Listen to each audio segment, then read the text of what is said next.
Hello friends, welcome to my channel Thiyazhi Aari works. இன்றைக்கி நம்ம என்ன பார்க்க போகிறோம் அப்படின்னா, normal needle tablet bead hangings எப்படி பண்ணுறது அப்படிங்கிறத நம்ம இன்றைக்கி பார்க்க போகிறோம். இப்போ நான் என்ன ஒர்க் பண்ணியிருக்கேன் அப்படின்னா, 3 லைனுக்கு வந்து சரி கொடுத்துருக்கேன். அப்புறம் 3mm பீடை வந்து ஸ்டிச் பண்ணியிருக்கேன். இப்போது நம்ம இதில் எப்படி ஹேங்கிங் பண்ணுறது அப்படிங்கிறதுக்கு முன்னால் எப்படி நம்ம வந்து மெஷர்மெண்ட் பண்ணி மார்க் பண்ணணும் இல்லையா? ஸோ அதுக்காக நான் மார்க் பண்ணியிருக்கேன். இது வந்து மினி ப்ளவுஸ் தான். ஸோ அதனால் இதோட இன்ச்சஸ் பார்த்திங்கன்னா 2 இன்ச்சஸ் தான். நான் 2 இன்ச்சஸில் பாதி 1 இன்ச் இல்லையா, நான் ஃபஸ்ட்டு சென்டரை மார்க் பண்ணிக்கிட்டேன். உங்களுக்கு நல்லா தெரியும், சென்டரில் இருக்கிற மார்க் மட்டும் கொஞ்சம் பெருசாக இருக்கும். ஸோ ஃபஸ்ட்டு நான் சென்டரை மார்க் பண்ணிவிட்டு அதுக்கப்புறம் 1/4 இன்ச் அப்படின்னு கணக்கு பண்ணி நான் சுற்றிலையுமே வந்து மார்க் பண்ணியிருக்கேன். நான் எதுக்காக 1/4 இன்ச் வச்சுருக்கேன் அப்படின்னா, எனக்கு கொஞ்சம் நெருக்கமாக வேணும் அப்படின்னு எனக்கு தோணுச்சு. உங்களுக்கு கொஞ்சம் தள்ளி வேணும் அப்படின்னாலும் நீங்கள் கணக்கு பண்ணி அதுக்கேற்ற மாதிரி மார்க் பண்ணிக்கலாம். இப்போ நம்ம என்ன பண்ணுறோம் அப்படின்னா, நம்ம கடைசியாக போட்டிருப்போம்ல 3வது சரி, அதாவது 3mmக்கு பக்கத்தில் இருக்கிற சரிக்குள்ள நீடில் கீழேருந்து நான் குத்தினேன். இப்போ நீடில் வந்து மேலே வருது இல்லையா, நீடில் நான் எடுத்துக்கிறேன். இதுக்குள்ளே பீட்ஸ் எப்படி கோக்கணும் அப்படின்னா, ஃபஸ்ட்டு வந்து சுகர் பீட்ஸை வந்து 3 கோத்துக்கிறோம். அப்புறம் ஒரு டேப்லெட் பீட், அப்புறம் ஒரு 3mm, அப்புறம் ஒரு சுகர் பீட் கோர்த்துட்டு கடைசியாக இருக்க சுகர் பீடை மட்டும் தள்ளிட்டு 3mm டேப்லெட் பீட் அந்த 3 சுகர் பீட்டில் திரும்ப அந்த நீடில் கோர்த்து திரும்ப நம்ம எந்த இடத்துல எடுத்தோமோ அதே இடத்துல திரும்ப நம்ம நீடில் இன்சர்ட் பண்ணிட்டோம் அப்படின்னா நமக்கு வந்து லாக் ஆயிரும்.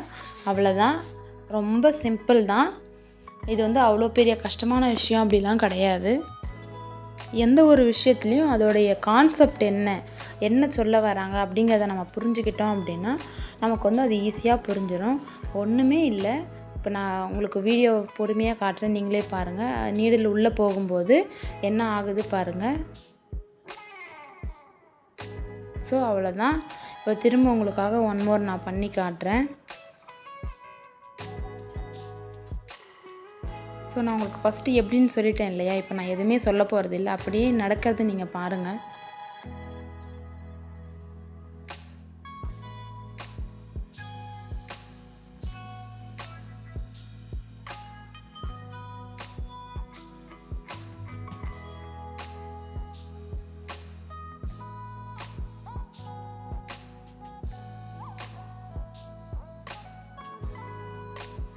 எப்பயுமே சரி, நம்ம ஹேங்கிங்ஸ் பண்ணும்போது எத்தனை பீட்ஸ் வேணாலும் நம்ம கோர்த்துக்கலாம். டேப்லெட் பீட் தான் போடணும் அப்படின்லாம் கிடையாது.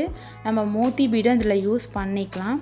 எந்த பீடை நம்ம யூஸ் பண்ணாலும் கடைசியாக நம்ம ஸ்டிச் பண்ணுறோம் இல்லையா, கடைசி பீட், அந்த பீட்ஸுக்கு மட்டும் நம்ம நீடில் வந்து சேர்க்கக்கூடாது. அதை விட்டுட்டு மற்ற எல்லா இடத்துலையும் நம்ம நீடில் குத்தி எங்கே எடுத்தோமோ ரிட்டன் அங்கேயே நம்ம திரும்ப நீடில் இன்சர்ட் பண்ணிட்டோம் அப்படின்னா ஹேங்கிங்ஸ் வந்து ரொம்ப ஈஸியாக நம்மளால் ஸ்டிச் பண்ண முடியும். இந்த மெத்தட் ஈஸியாக இருக்குன்னு உங்களுக்கு தோணுச்சு அப்படின்னா இந்த வீடியோக்கு ஒரு லைக் பண்ணிக்கோங்க. அடுத்தது பார்த்திங்க அப்படின்னா, நம்மளுடைய மெஷர்மெண்ட் வந்து நான் ஆரம்பத்திலே சொல்லியிருப்பேன், மெஷர்மெண்ட் வந்து முக்கியம் அப்படின்னு சொல்லி. எந்த ஒரு விஷயத்துலையுமே ஆரி ஒர்க் பொறுத்த வரைக்கும் நமக்கு மெஷர்மெண்ட் அப்படிங்கிறது ரொம்ப முக்கியம். ஏன்னா அப்போ தான் அந்த சீரான ஒரு இடைவேளையில் நம்மளால் வந்து ஒர்க் பண்ண முடியும். அப்படி இல்லை, கொஞ்சம் பெருசும் ஒரு சின்னதாக இருந்துச்சுன்னா அது வந்து அழகாகவே இருக்காது. ஸோ ஃபைனலாக இதோட லுக் பார்த்திங்கன்னா இப்படி தான் இருந்துச்சு. எனக்கு இந்த ஹேங்கிங்ஸ் வந்து ரொம்ப பிடிச்சிருந்தது. உங்களுக்கும் இந்த ஹேங்கிங்ஸ் ரொம்ப பிடிச்சிருந்தது அப்படின்னா என்னோடய சேனலை சப்ஸ்கிரைப் பண்ணி வச்சுக்கோங்க. பக்கத்தில் இருக்கிற பெல் பட்டனையும் கிளிக் பண்ணிக்கோங்க. தேங்க்ஸ் ஃபார் வாட்சிங்.